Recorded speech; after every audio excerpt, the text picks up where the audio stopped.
एक सुबह जब सब कुछ सामान्य था, जब न्यूयॉर्क का लगार्डिया एयरपोर्ट रोज की तरह जाग रहा था, यात्री टिकट काउंटर पर खड़े थे, फ्लाइट अटेंडेंट्स यात्रियों का स्वागत कर रही थीं और धूप की हल्की किरणें रनवे पर चमक रही थीं। उस रोज की तारीख थी 3 जुलाई 1955। गर्मियों की वो सुबह बाकी सभी सुबहों की तरह थी, लेकिन किसी को नहीं पता था कि उस दिन इतिहास लिखा जाने वाला था। एक ऐसा इतिहास जो किताबों में नहीं बल्कि साजिशों और रहस्यों की परतों में दर्ज होने वाला था। पैन अमेरिकन एयरलाइंस की फ्लाइट 914, एक डगलस DC-4 विमान न्यूयॉर्क से मियामी के लिए रवाना होने वाला था। इस विमान में सवार थे 57 यात्री और 6 क्रू मेंबर्स, कुछ कारोबारी, कुछ छुट्टियों पर जा रहे परिवार और कुछ बुजुर्ग जो अपने अपनों से मिलने जा रहे थे। सबका मकसद अलग था, लेकिन मंजिल एक ही, मियामी। कॉकपिट में थे कैप्टन मिगुएल विक्टर, एक अनुभवी पायलट जिनके पास उड़ान का 18 साल का अनुभव था। मौसम साफ था, बादल नहीं थे, दृश्यता बेहतर थी, कोई भी संकेत नहीं था किसी खतरे का। सुबह 8:20 पर फ्लाइट को कंट्रोल टावर से टेक ऑफ की इजाजत मिली और विमान अपनी तय दिशा में उड़ गया। सब कुछ सामान्य था। लगभग 2 घंटे की उस उड़ान में शुरुआत में कुछ भी असामान्य नहीं लगा, लेकिन उड़ान के 1 घंटा 45 मिनट बाद जब विमान फ्लोरिडा के नजदीक पहुंचने वाला था, तभी कुछ ऐसा हुआ जिसने सबको हिलाकर रख दिया। वो फ्लाइट अचानक रेडार से गायब हो गई।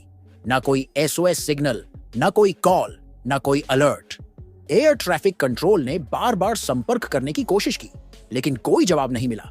फ्लाइट बस ऐसे गायब हो गई जैसे वो कभी थी ही नहीं। तुरंत सर्च ऑपरेशन शुरू किया गया।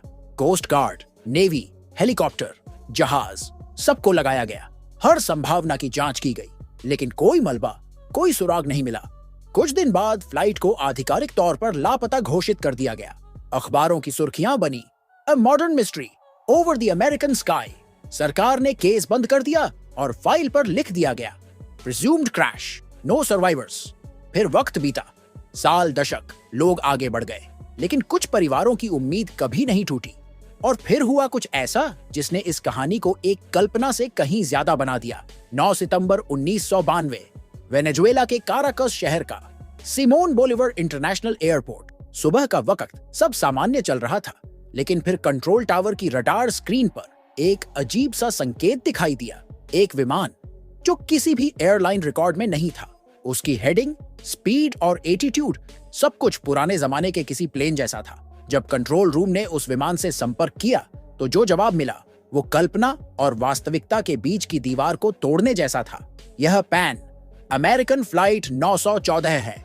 हम न्यूयॉर्क से मियामी जा रहे हैं। कृपया लैंडिंग इंस्ट्रक्शन दें। वहां मौजूद अधिकारियों की रूह कांप उठी। पैन एम तो 1 साल पहले ही बंद हो चुकी थी। फ्लाइट 914, वही जो 1955 में गायब हो गई थी। क्या यह मजाक था या कोई असंभव सच? रिकॉर्ड चेक किया गया। ट्रांसपॉन्डर कोड, कॉल साइन और यहां तक कि पायलट का नाम, सब कुछ मेल खा रहा था 1955 की लापता फ्लाइट से। सुरक्षा एजेंसियों को अलर्ट किया गया। मेडिकल और इमिग्रेशन टीमें रनवे के पास तैनात की गई और फिर विमान को लैंडिंग की अनुमति दी गई। जब वह विमान उतरा तो सबकी आंखें फटी की फटी रह गईं। वह एक डगलस DC-4 था, पूरी तरह पुराना, जंग लगा हुआ, फेडेड पेंट, पुराने जमाने की पैन एम की मार्किंग। कोई मॉडर्न नेविगेशन सिस्टम नहीं। गेट खुला और यात्री बाहर निकलने लगे। उनके कपड़े, सूटकेस, टिकट सब 1950 के दशक के थे। पेपर टिकट, कोई बारकोड नहीं, कोई डिजिटल सिस्टम नहीं। और सबसे हैरानी की बात, वे यात्री डर और भ्रम में थे। पूछ रहे थे, क्या हम मियामी में हैं? यह जगह अलग क्यों दिख रही है? एक महिला गोद में 3 साल के बच्चे को लिए हुए थी, वही बच्चा जो 1955 में 3 साल का था। मीडिया को जैसे ही खबर मिली, मानो भूचाल आ गया। फ्लाइट 914 रिटर्न्स आफ्टर 37 साल जैसी हेडलाइंस ने अखबारों और टीवी चैनलों पर धूम मचा दी। लेकिन तभी कहानी ने एक और मोड़ लिया। जब इमिग्रेशन ऑफिसर हुआन दे ला कोर्ट यात्रियों से बात करने गया तो पायलट ने अचानक दरवाजा बंद कर दिया और बिना किसी अनुमति के विमान ने फिर से टेक ऑफ कर लिया। सब स्तब्ध रह गए। वो विमान दोबारा कभी नहीं देखा गया। इसके बाद दुनिया 2 हिस्सों में बंट गई। कुछ लोग इसे टाइम ट्रैवल का सबूत मानने लगे, कुछ इसे एक हॉक्स कहने लगे। लेकिन सवाल वही रहा, सच क्या है? 1 साल बाद 1993 में अमेरिका के एक टैब्लॉइड वीकली वर्ल्ड न्यूज ने एक विस्फोटक लेख छापा। लेख में दावा किया गया कि फ्लाइट 914 वाकई 1992 में कराकस में उतरी थी। यात्रियों की उम्र वैसी की वैसी थी, किसी ने भी वक्त बीतने का अनुभव नहीं किया। रिपोर्ट में छपी यात्रियों की तस्वीरें पुराने कपड़ों में। वहीं एटीसी ऑफिसर जुआन द ला कोर्ट का इंटरव्यू। मेरे सामने समय रुक गया था, लेकिन फिर कहानी धुंधली होने लगी। कहा गया कि अमेरिकी और वेनेजुएलन सरकारों ने मिलकर इस जानकारी को दबा दिया। एटीसी अधिकारी को नॉन डिस्क्लोजर एग्रीमेंट पर साइन कराया गया और धमकियां दी गईं। रिपोर्ट्स में दावा किया गया कि फ्लाइट को एक सीक्रेट मिलिट्री बेस पर ले जाया गया था, जहां यात्रियों का परीक्षण किया गया। और जब मीडिया का दबाव बढ़ा, सरकार ने सारी घटना को फेक स्टोरी कहकर खारिज कर दिया। लेकिन तब तक यह कहानी इंटरनेट की गलियों में जिंदा हो चुकी थी। रेडिट, ब्लॉग्स, फोरम्स, हर जगह एक ही चर्चा। क्या फ्लाइट 914 सच में टाइम ट्रैवल कर गई थी? कुछ विशेषज्ञों ने इस घटना को साइंटिफिक थ्योरी से जोड़ने की कोशिश की। Time dilation, worm holes, multiverse. क्या कोई डायमेंशनल रिफ्ट खुला था? क्या ये एलियंस की करतूत थी या बस एक मनगढ़ंत कहानी? सबसे बड़ा तर्क इसके खिलाफ यही था कि वीकली वर्ल्ड न्यूज एक टैब्लॉइड है जो काल्पनिक कहानियों के लिए बदनाम रहा है। लेकिन अगर यह सब फेक था, तो फिर जुआन दे ला कोर्ट कौन था? उसकी रिपोर्ट्स, उसका डर, उसकी कहानी। क्या कोई आदमी सिर्फ एक अफवाह के लिए इतना खतरा मोल ले सकता है? आज भी फ्लाइट 914 का रहस्य अधूरा है।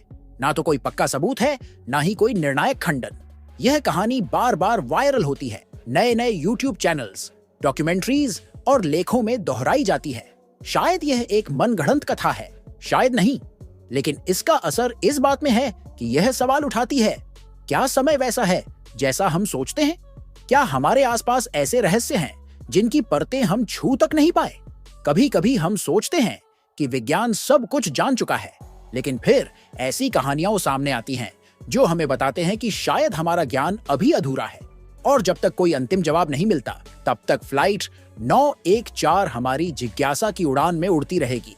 एक रहस्य बनकर, एक कल्पना बनकर, या शायद एक सच बनकर जिसे अभी हम समझ नहीं पाए। क्योंकि कुछ रहस्य ऐसे होते हैं जो इतिहास में दर्ज नहीं होते, बस महसूस होते हैं। और अब सवाल आपके लिए छोड़ते हैं, क्या फ्लाइट 914 वाकई समय की दीवार को चीरकर 37 साल बाद लौटी थी? या फिर यह सिर्फ एक मास्टरमाइंडेड साजिश थी जो अब तक सबसे बड़ी मिस्ट्री बन चुकी है? जवाब शायद किसी दस्तावेज में बंद हो या किसी और समय रेखा में। अगर आपने भी इस रहस्य को महसूस किया है, सिर्फ सुना नहीं, तो इस वीडियो को लाइक जरूर करें। नीचे कमेंट करके बताइए, क्या आप टाइम ट्रैवल को सच मानते हैं? और अगर आप चैनल पर नए हो तो चैनल को सब्सक्राइब कर लीजिए ताकि आने वाली वीडियो की अपडेट आपको मिले सबसे पहले। धन्यवाद।